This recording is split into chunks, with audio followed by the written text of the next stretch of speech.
Hello, my dear friends. How are you?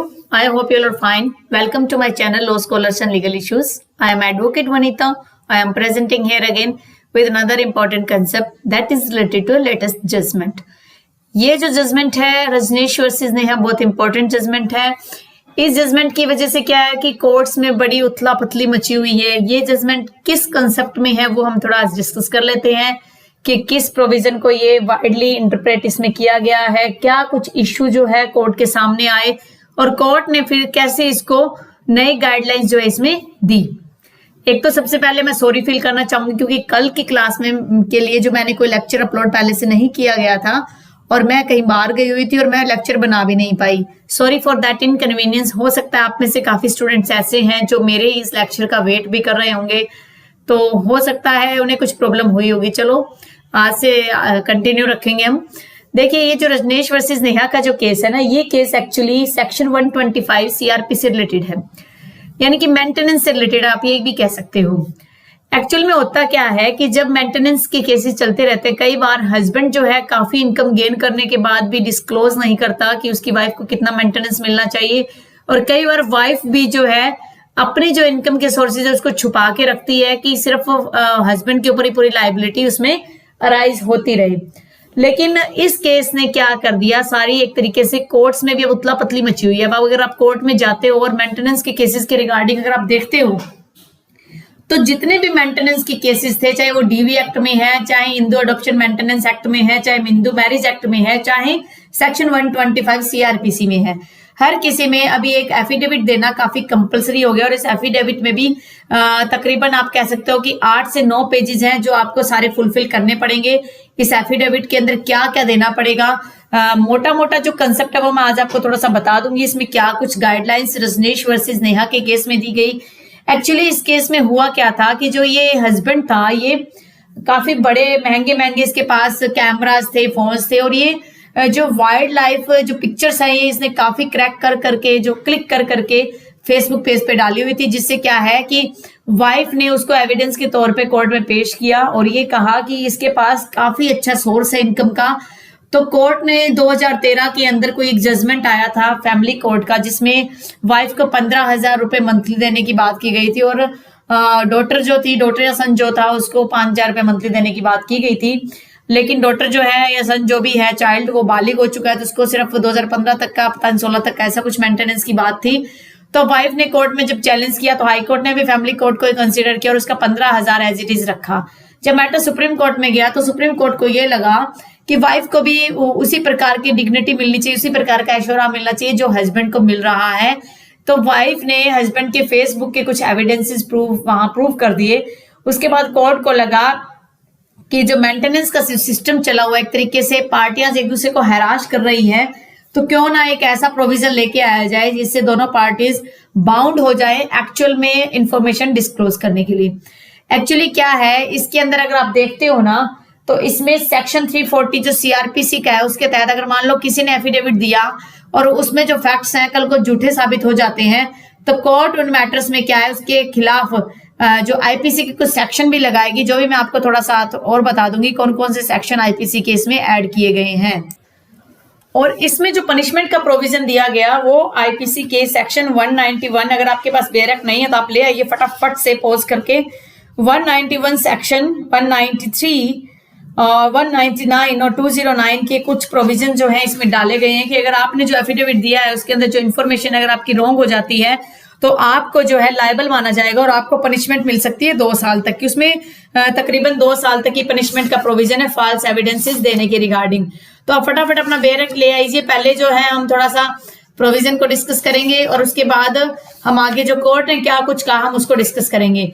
अगर आप 191 निकालते हो तो साथ ही साथ मैं थोड़ा सा पढ़ा भी देती हूँ आपको 191 का, फटाफट से बेरक लेके आइए। 191 कह रहा है कि गिविंग फॉल्स एविडेंसेस के रिगार्डिंग जो 191 में डेफिनेशन दी हुई है फॉल्स एविडेंसेस की, तो वो दिया हुआ है कि अगर कोई फॉल्स एविडेंस देता है तो उसका क्या कुछ चार्ज लगे, जिसे हम परजरी भी बोलते हैं। फिर 193 क्या कहता है, वो कहता है पनिशमेंट है फॉल्स जो एविडेंस है उनकी, फॉल्स एविडेंस की जो पनिशमेंट दी हुई है वो पनिशमेंट है फॉल्स एविडेंस के लिए 193 में वहां पर ये दिया हुआ है कि अगर जुडिशियल प्रोसीडिंग के सामने कोई फैब्रिकेट करता है एविडेंसेस, तो उसके रिगार्डिंग जो है उसको 7 साल की पनिशमेंट और फाइन की लायबिलिटी है। और जिसने जानबूझकर कुछ एविडेंस को फैब्रिकेट किया है, झूठा एविडेंस दिया है, तो उसके रिगार्डिंग जो है उसमें 3 साल तक की भी पनिशमेंट हो सकती है। तो ये प्रोविजन 193 में दिया हुआ है। अगर हम 199 को देखें तो 199 कहता है डिक्लेरेशन के regarding, false statement made in declaration which is by law receivable as evidence. ये जो एफिडेविट होता है एक तरीके से डिक्लेरेशन ही तो है।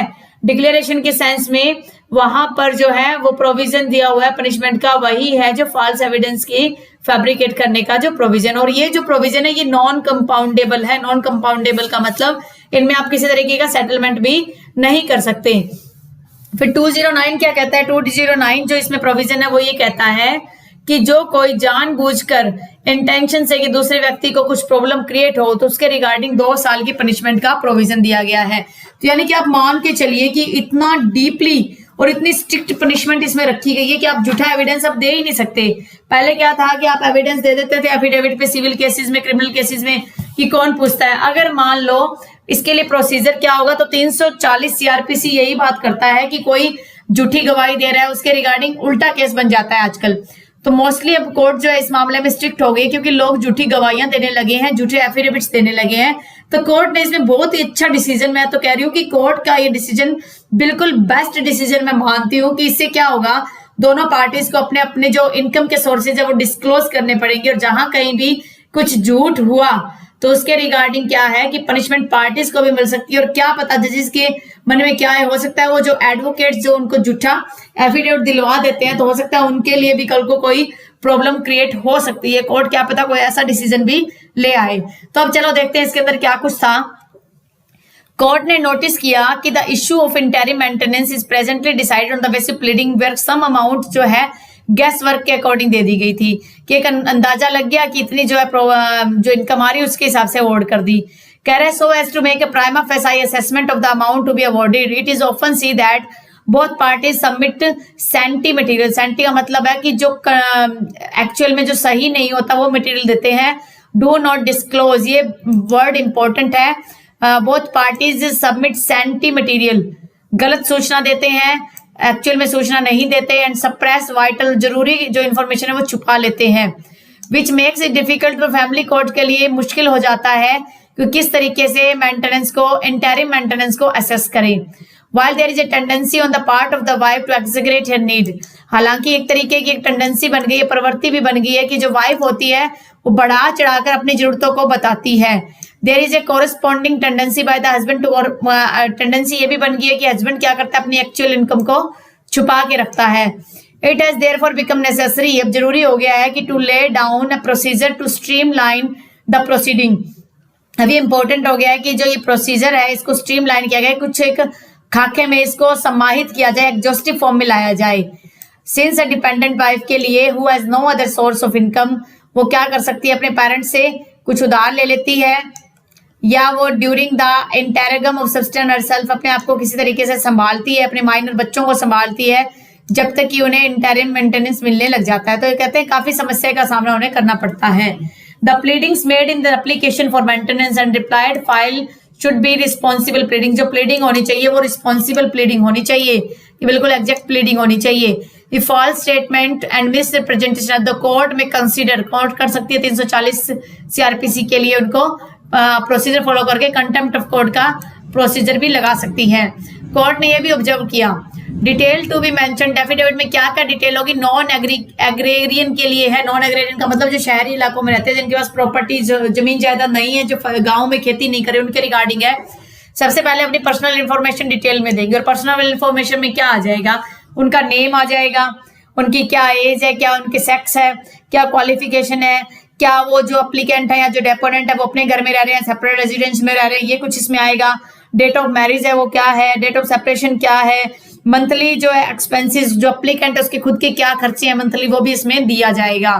फिर है कि लीगल प्रोसीडिंग और मेंटेनेंस जो है, क्या इससे पहले कोई लीगल प्रोसीडिंग हुई थी, आपसी पार्टीज के बीच में कोई मेंटेनेंस मिला था, उस सभी को मेंशन करना पड़ेगा। फिर है details about dependent family member, dependent कौन कौन है, मान लीजिए आजकल देखने में आया कि हस्बैंड के एक्स्ट्रा मैरिटल अफेयर है, या मान लो उसने सेकंड वाइफ भी है जिसका लिव इन में रह रहा है एक तरीके से, उसके भी कोई बच्चा है, तो वो भी डिपेंडेंट की कैटेगरी में आ जाएगा, क्योंकि 125 सीआरपीसी में इलएजिटिमेट चाइल्ड को भी मेंटेनेंस की प्रोविजन दिया गया है। तो डिटेल ऑफ लीगल प्रोसीडिंग और मेंटेनेंस जो पहले कभी मिला है, डिपेंडेंट के बारे में, अगर किसी के फादर हैं लाइव उसके लिए भी क्या मेंटेनेंस है, मेडिकल डिटेल देनी है, जो भी डेपोनेंट है शपथ करता है, उसके डिपेंडेंट है, फैमिली मेंबर्स है, उनको किसी प्रकार की कोई डिजीज है उसका ब्यौरा देना पड़ेगा। चिल्ड्रन जो है पार्टीज, जिन पार्टीज के बीच में विवाद है उनके क्या बच्चे हैं उनकी नॉलेज देनी पड़ेगी। Details of income of deponent की क्या इनकम है वो बतानी पड़ेगी। एसेट्स क्या उसकी कुछ मूवेबल और रिमूवेबल प्रॉपर्टी है, क्या डेपोनेंट ने किसी प्रकार की लायबिलिटी है कि उसने कोई लोन वगैरह लिया हुआ है, कुछ और लायबिलिटीज है। अगर मान लो एम्प्लॉयमेंट सेल्फ एम्प्लॉयड है, बिजनेस पर्सन है, उनके रिगार्डिंग वो इन्फॉर्मेशन भी देनी पड़ेगी, उस चीज की इन्फॉर्मेशन भी देनी पड़ेगी। जो व्यक्ति जो दूसरी जो मान लो स्पाउस है उसकी क्या क्या प्रॉपर्टीज है वो बताना पड़ेगा। डिटेल्स ऑफ अप्लीकेंट और अदर स्पाउस, जो नॉन सिटीजन ऑफ इंडिया है, जो अपने देश में नहीं रह रहे हैं, अदर देश में रह रहे हैं, उनके रिगार्डिंग प्रोविजन है। इसके साथ साथ जो एम्प्लॉयमेंट है उसमें जो 3 इयर्स की सैलरी स्टेटमेंट भी देनी पड़ेगी, बैंक स्टेटमेंट, सैलरी स्टेटमेंट नहीं सॉरी बैंक स्टेटमेंट, और करंट की जो सैलरी स्लिप है गवर्नमेंट एम्प्लॉयज है जो भी है उनको वो भी देनी पड़ेगी। इसके साथ साथ जिस टाइम शादी हुई थी या जब वो अलग हुए हैं या जिस time application for maintenance file हुई थी उस टाइम पे क्या इनकम टैक्स का रिटर्न फाइल होता था, कितना असेसमेंट इनकम टैक्स में जाता था, वो भी डिटेल देनी पड़ेगी। तो इस तरीके से एक बहुत अच्छा डिसीजन दिया है कोर्ट ने, और ये केस जो है मुझे लगता है इस बार एग्जाम में आने के 100% चांसेस है, क्योंकि इस केस की वजह से कोर्ट्स में इतनी अफरा तफरी मची हुई है, हर कोई लगा हुआ है एफिडेविट को फिल करने में, क्योंकि जब मेंटेनेंस का केस 725 है, डीवी एक्ट है, हिंदू अडॉप्शन और मेंटेनेंस एक्ट है, और जो अदर कुछ एक्ट्स है वहां पर ये कुछ प्रोविजन दिए गए हैं, जिसके कारण जो है काफी अफरा तफरी मच गई। और जब जिस चीज से अफरा तफरी मचती है वो एग्जाम में पूछा जा सकता है। तो रजनीश वर्सेस नेहा का केस बहुत इंपॉर्टेंट है, और इससे एक सीख उन लोगों को भी मिल रही है जो जिनके कोर्ट में केसेस चल रहे हैं कि अब हो सके उतना फेसबुक पर कम से कम अपने अपलोड्स डालिए, जिससे कि आपके इस तरीके के एविडेंसेस सामने ना आ पाए। चलो ये तो एक जनरल बात है, हम जितना ज्यादा ऑनलाइन अटैच रहेंगे उतना कुछ ना कुछ उसके ड्रॉबैक्स तो हमें मिलेंगे। आई होप आपको आज का ये जो वीडियो है इस लेटेस्ट केस लॉ पर अच्छा लगा हो। अगर आपको अच्छा लगा तो आप मेरे वीडियो को लाइक कीजिए। अगर आप मेरे चैनल पे न्यू हो, फर्स्ट टाइम इस वीडियो को देख रहे हो, तो मेरी आपसे रिक्वेस्ट है कि मेरे चैनल को सब्सक्राइब कर लीजिए और बेल आइकन पर क्लिक कर दीजिए, जिससे फर्दर जो भी नोटिफिकेशन है सबसे पहले आपको मिल जाए। अपनी हेल्थ का ध्यान रखिए। Thank you for watching. Have a nice day.